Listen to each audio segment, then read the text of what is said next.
Hey everyone, I made this video real quick just to give an update on the constrained cutting project I've been working on. I added an explanation section to the start, but you can skip to 2 minutes 30 seconds if you just want to see the tests. Thank you. So, if I decide to post this to Installator, here's a rundown of what's going on. Here's what the machine looks like. In this holder, which is on a face mill arbor, I've got a piece of 16th inch thick copper. Pure copper, oxygen free. Down here what I've got is the constraining and cutting tools set up together, and there's currently about a 200 micron gap between the two. And I'm able to adjust this whole setup and adjust the position of the constraining tool using these two screws. So they're M6 thread, and I'm able to get a pretty precise positioning with a little bit of cleverness. Lock screws for both the vertical and horizontal slides, and then just a holding setup for the cutting tool. And what the main purpose of this is when I cut the copper without the constraining tool, you get chips that look like this. So they're short and very thick, and they've got kind of a radius on, and they can get kind of lumpy.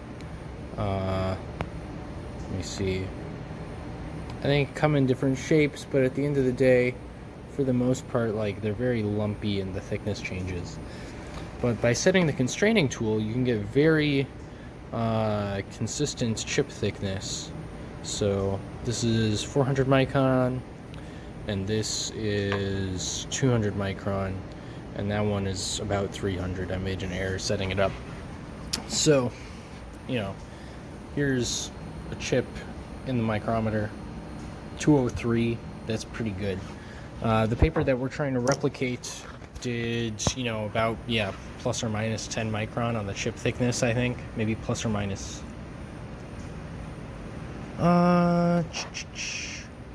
Yeah, even less than that, actually. But yeah, that's kind of the basic setup. Okay, first chips, maybe. Here we go.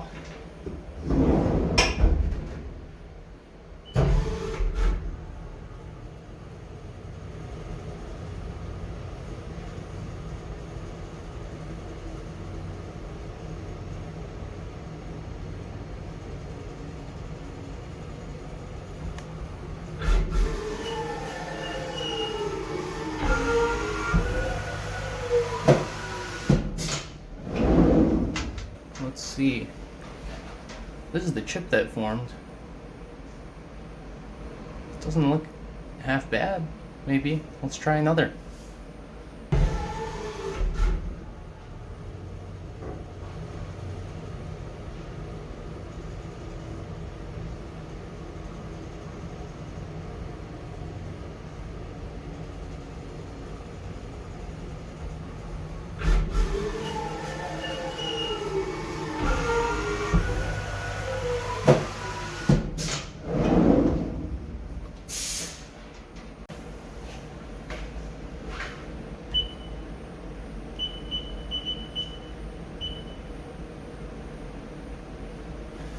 Okay, so I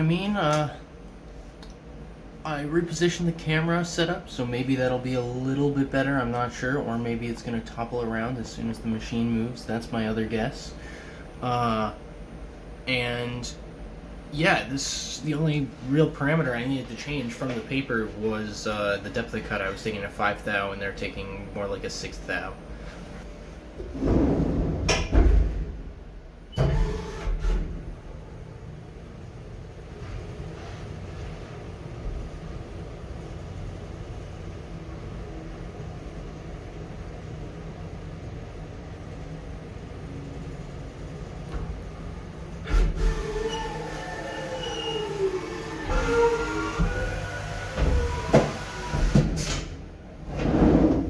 Okay, that was pretty good. I filed a little chamfer on the end of the stock, which I think helped a lot. Interesting. Yeah, I mean, the chip is definitely, a lot different from what the chip looks like coming off the stock. It really piles up. So that's interesting. I'm gonna run 2 more tests maybe. The insert has seen basically 0 wear. So just gonna spritz some tap magic on and then give it another 2 shots.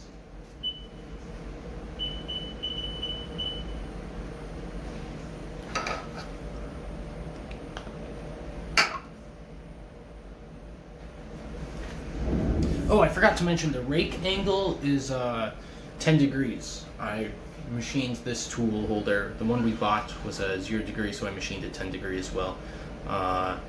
And that's what they use in the original paper. So there we go.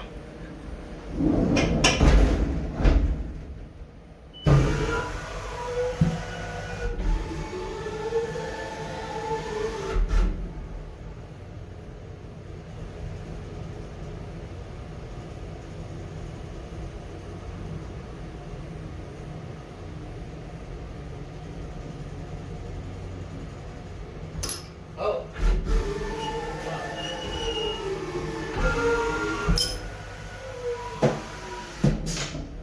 That's what I get for looking through the camera. Interesting. God damn it. Okay. We have our first failure. Let's go. The stock came out of the holder. In case that wasn't extremely obvious. So, looking at the workpiece, just trying to like I removed the chip hanging off after it slipped there. First of all, I'm happy that's what failed first. Just because I can tighten the set screws harder, that's maybe an easy fix. Or get pointier set screws, something like that. What I'm a tiny bit concerned about, maybe, and it's hard to see. Focus. Come on, camera. I believe in you. Hold on.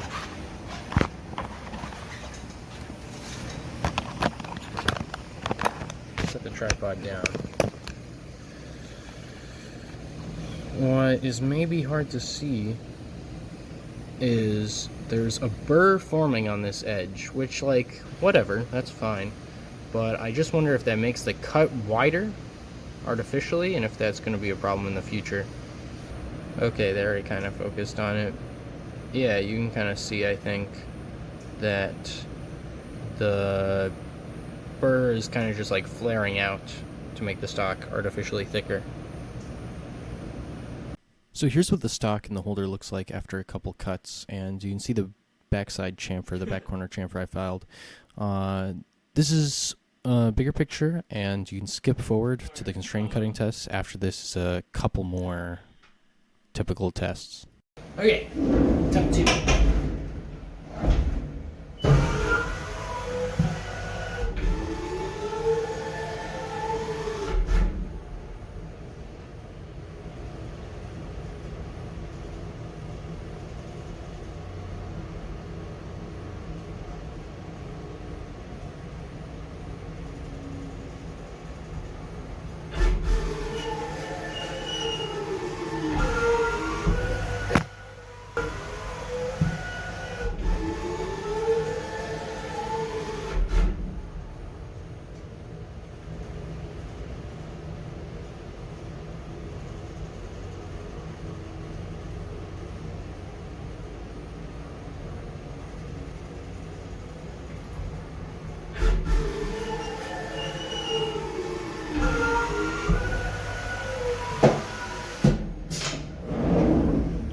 Okay, so that chip came out good.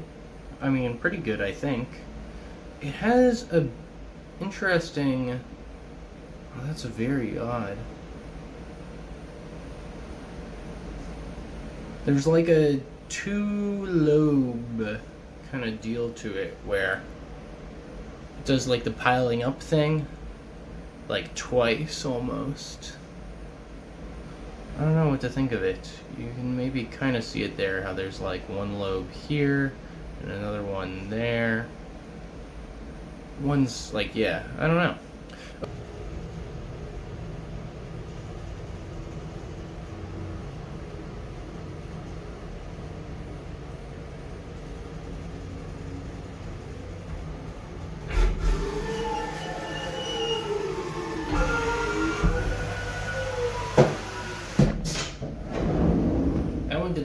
again. Booger on the back of the part. I don't know why it sometimes does that.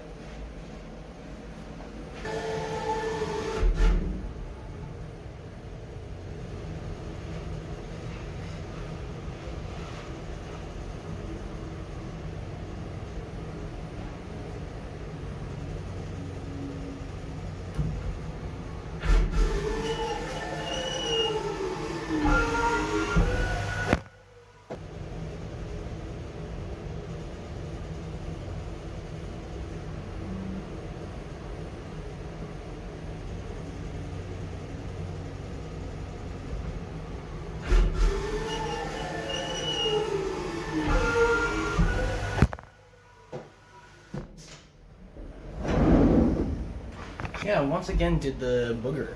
The weird having the chip hang on at the end. I don't know if the lead out chamfer actually helps with that or not.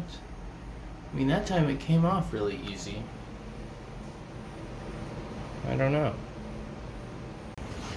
So, I didn't film this one because I didn't think it would be very interesting. I just got a really nice curly chip off of a pass. I'm gonna measure the chip thickness and see what I see, maybe, because this is a lot different from the chips I was getting yesterday. I'm thinking I just took a thinner pass is what happened, because this was the first pass of the day.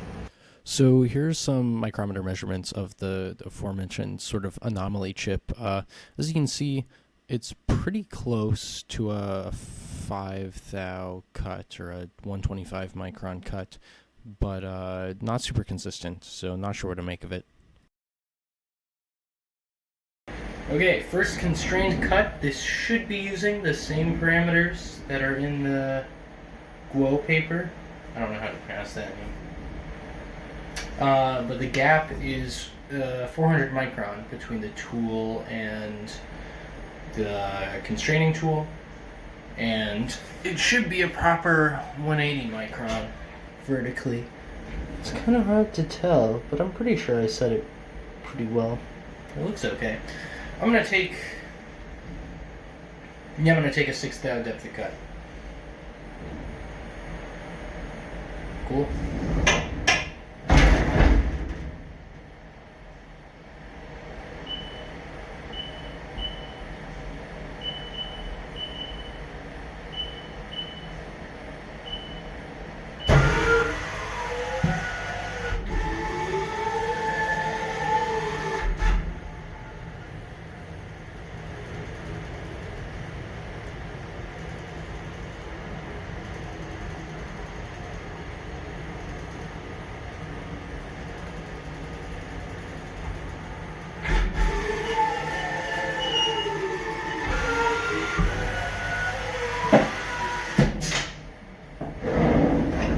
Well, that looked really quite good, actually.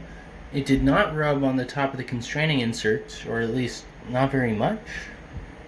Actually, I think it did maybe rub a little. There was a tiny chip on the far end, so I wonder if the constraining insert, like, pre-cut it. It's a really tiny chip, though.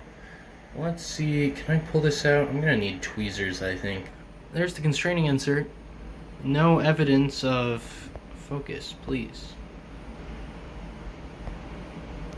No evidence of, like, it rubbing, so that's good. You can kind of see, if I zoom in, that right there is the little chip. It came off of that middle edge in the constraining insert.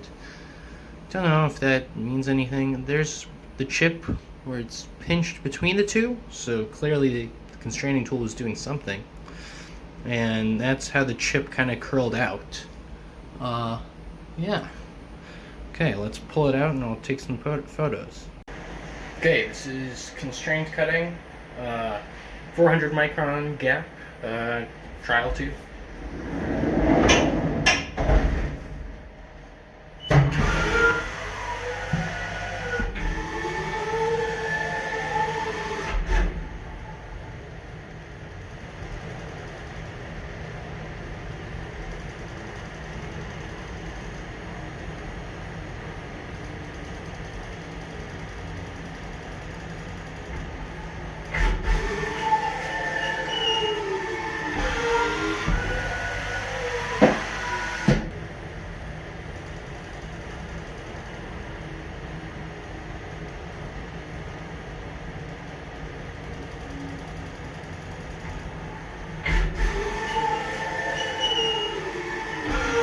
last update.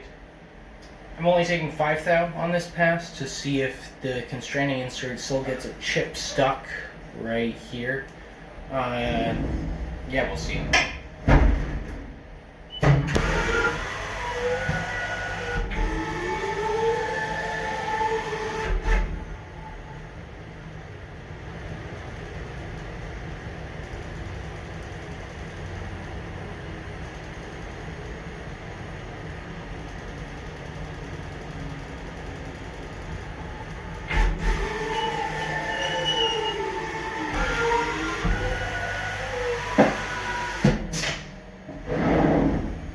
Well, this is kind of interesting. There's a little wisp, a little hair right there.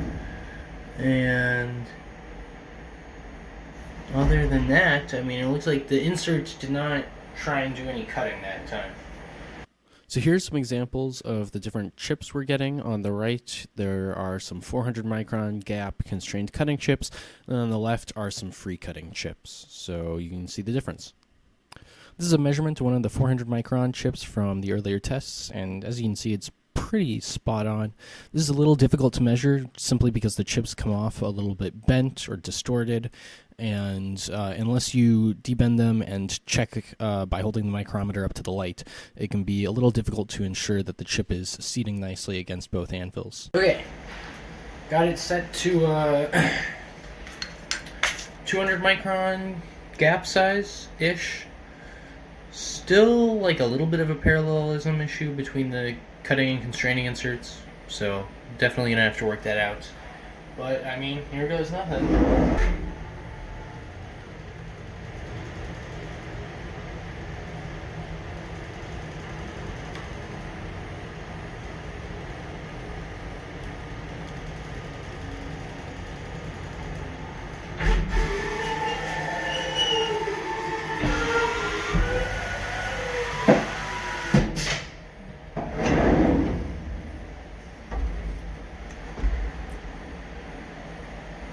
Yeah, it looks like it just grazed the back end of the constraining insert. That was 5 thou 5/10, so that's not too bad.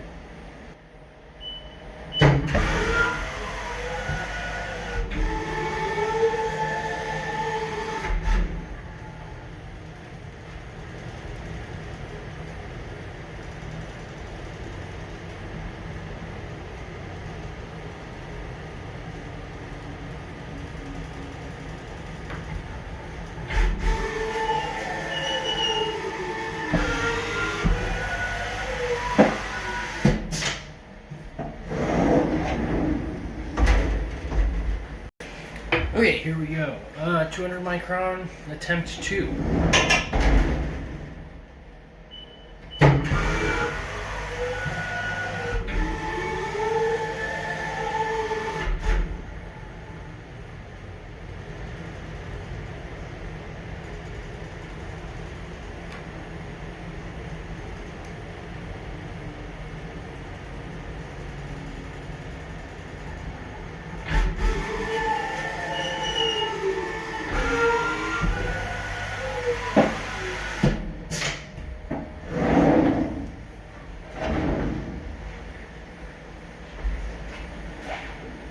That looks more like a chip.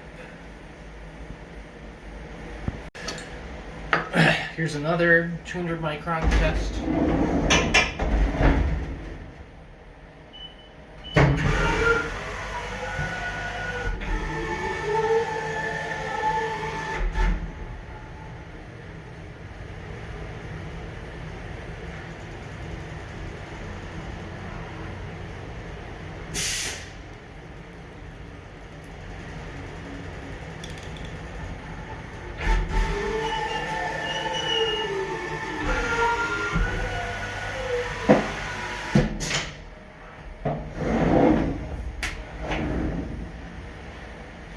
Okay, last, I think, 200 micron trial.